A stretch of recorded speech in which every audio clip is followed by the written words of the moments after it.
Bonjour à tous, bonjour à toutes, bienvenue dans une nouvelle vidéo d'avant-match. Le Real Madrid affronte Osasuna à l'extérieur.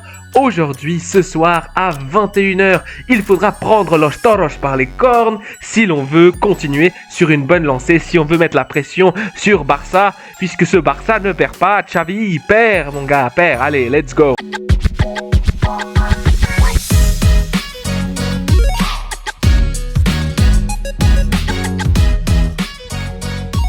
Vous avez à l'écran le nom de tous les joueurs convoqués pour la rencontre de ce soir. On notera quelques noms importants, notamment Thibaut Courtois qui fait son retour dans les cages madrilènes. Il sera d'ailleurs sûrement titulaire. On voit aussi le nom de Vinicius Junior qui revient après une absence pour accumulation de cartons jaunes. Et enfin, le retour du fantôme avec le maillot du Real Madrid, Eden Hazard, l'attaquant belge, l'ex-superstar du football européen, qui sera sûrement sur le banc. Je ne sais pas s'il jouera quelques minutes, en tout cas Carlo Ancelotti a mentionné son retour dans la conférence d'avant-match, on verra ce que ça donne. Avant de vous donner les 11 probables et ce que j'en pense, allons faire une petite analyse de la forme de cette équipe du nord de l'Espagne, cette équipe de Pamplona, l'Osasuna. Cette équipe de Osasuna, il faudra faire très attention à elle. C'est une équipe équilibrée, c'est une équipe très bien organisée. Évidemment, ce n'est pas une équipe remplie de superstars, de vedettes du football mondial, que ce soit en défense ou en attaque. Ce n'est pas une équipe de Ligue des Champions, ce n'est pas une équipe du top du classement. Mais c'est une équipe qui est très bien construite, une équipe équilibrée. Elle occupe la 9e position du championnat de la Liga avec 21 matchs joués, 30 points. 8 victoires, 6 nuls et 7 défaites. Mais attendez, vous voulez de l'équilibre? Eh bien, regardez le goal average. 19 buts marqués, 19 buts concédés. Donc, c'est une équipe qui prend quand même relativement beaucoup de buts. Et donc, le Real Madrid devrait l'emporter, non seulement parce qu'il est très favori et parce qu'il est dauphin de la Liga, mais parce qu'en termes d'effectifs, ils sont largement meilleurs. Mais maintenant, regardons un tout petit peu plus les données on va dire de la forme de cette équipe de Osasuna, de cette équipe de Pamplona, puisqu'on va s'attarder sur les 5 derniers matchs. Et d'abord, la première capture d'écran, celle que vous voyez au centre, elle montre les 5 derniers matchs en Liga, que ce soit à la maison ou à l'extérieur, tout confondu. On voit qu'il y a du vert, du rouge et du gris, mais pas mal de gris, c'est-à-dire que Osasuna, eh bien, c'est une équipe quand même difficile à aller chercher, puisqu'elle fait beaucoup d'égalités. On voit ici quelques égalités, bon, c'était contre l'Espagnol et Elche, c'est pas non plus dramatique, et contre le Real Valladolid, donc c'est des équipes plutôt de bas de tableau, donc on va dire que, bon, c'est pas très clairvoyant. Est-ce qu'on peut voir quelque chose là-dedans? Pas trop sûr. Ils ont perdu contre l'Atlético de Madrid, mais bon, ça c'est normal. L'Atlético de Madrid est nettement supérieur en termes d'effectifs et ils ont gagné ici contre Mallorca. Mais plus intéressant, regardons ce qu'ils font quand ils jouent à la maison. Eh bien, quand on prend les 5 derniers matchs, mais uniquement les matchs joués à la maison, cette fois, Osasuna a 3 victoires sur les 5 dernières rencontres. Et plus encore, si on regarde quand elle a perdu et comment elle a perdu et contre quelle équipe elle a perdu, eh bien elle a perdu contre Barcelone, le leader actuel du championnat, seulement d'un but d'écart. Et pareil, contre l'Atlético, défaite 1-0 le 29 janvier, mais défaite seulement d'un but. Donc, il ne faut pas prendre à légère cette rencontre. Il ne faut pas prendre cette équipe de Pamplone pour une petite équipe. Non seulement elle occupe, comme j'ai dit, la 9e place actuelle du championnat, mais c'est une équipe du nord de l'Espagne, une équipe qui sait poser le bloc derrière s'il faut. Elle sait jouer en contre. Heureusement pour nous, si je ne me trompe pas, mais je vais encore vérifier ça assez rapidement, il manque leur joueur le plus,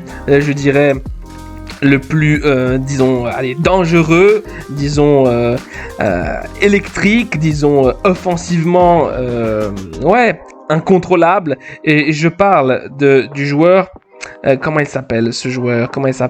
Chimi Avila. Ce joueur est suspendu et heureusement pour le Real Madrid, car ça aurait été, je pense, le danger le plus flagrant du côté du Real Madrid. On a aussi des blessés. Effectivement, on a Karim Benzema, Mendy et Kroos qui ne sera pas là. Mais bon, allez, on y go pour les compositions possibles. En ce qui concerne le 11 choisi par Carlo Ancelotti, je n'ai pas encore vu d'image dans les réseaux sociaux. J'imagine que ça va ressembler à quelque chose comme ceci. Courtois au but, ça c'est sûr, il est de retour. À droite, je pense que Carvajal va jouer. La paire de centraux, je pense qu'il va opter pour Militao et Rudiger, puisque Nacho a joué le dernier match. Je pense que Rudiger va prendre sa place. Alaba avait bien joué sur le côté gauche. Je pense qu'il va de nouveau faire appel à ce joueur-là, à l'Autrichien, pour le poste de défenseur gauche. Au milieu de terrain, là, un peu de changement. Je pense que Camavinga va jouer en 6 avec Modric, ça c'est sûr, il l'a confirmé en conférence de presse d'avant-match. Valverde, avec les performances récentes, il marque des buts, il retrouve confiance, etc. Je pense qu'il sera titulaire. Et je pense qu'il va jouer au milieu de terrain parce que c'est là où il joue le mieux. Devant, Rodrigo jouera en faux neuf en l'absence de Benzema, ça c'est sûr. À gauche, Vini qui revient après avoir succombé là ce match de pénalité à cause des cartons jaunes.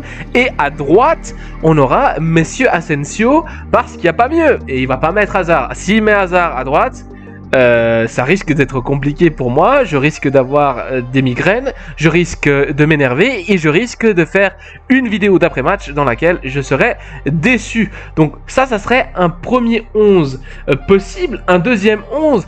Alors quelques changements. Ici, j'aurais mis la défense, la même chose, mais au milieu de terrain, Dani Ceballos. Dani Ceballos, c'est une grande inconnue. Est-ce qu'il va jouer ou pas? Ceballos devrait être titulaire maintenant au Real Madrid. Le problème, c'est que quand il y a Kroos et Modric, c'est difficile de mettre Ceballos, Kroos et Modric parce qu'après, plus personne défend. Et donc, il faut un joueur, un pivot qui défende. J'ai pas mis Tchouaméni, vous l'aurez noté, parce que je pense que Tchouaméni est un peu en dessous en ce moment. Je pense que Tchouaméni, voilà, il y avait aussi une question... pas la dernière conférence d'avant-match, mais celle d'avant encore, sur Tchouaméni et son rendement. Je pense qu'il n'est pas en forme. Après la Coupe du Monde, il y a quelque chose qui a changé avec son style de jeu, même dans la confiance, même dans l'attitude du joueur qui je trouve est un petit peu négative. Hein. Et là, Ceballos devrait jouer, mais surtout Camavinga qui a dit clairement dans une flash interview après le dernier match, je crois, qu'il préférait jouer milieu de terrain, pivot, qu'il est milieu évidemment, et qu'il ne préfère pas, qu'il n'aime pas trop jouer en défense, mais qu'il avait dépanné l'équipe. Donc je pense que Camavinga ici aura l'opportunité aujourd'hui, en tout cas c'est un feeling que j'ai, en pivot, tout seul, et peut-être que Ceballos du coup jouera, et on ne verra pas du coup Valverde au milieu de terrain, mais si Valverde ne joue pas au milieu de terrain, je pense qu'il va le décaler sur le flanc droit, sur cet extrême, sur ce poste d'ailier droit. Valverde n'aime pas jouer ailier droit. Il l'a dit aussi, je préfère jouer à l'intérieur, je suis un milieu offensif plutôt, au milieu récupérateur. Enfin, il peut jouer tous les postes, Valverde au milieu, tellement il a 80 millions de poumons, mais il a dit qu'il préférait jouer au milieu. Mais je pense que vu les absents et les joueurs qui sont disponibles pour ce match, Valverde pourrait jouer dans cette position d'attaquant droit, ailier droit.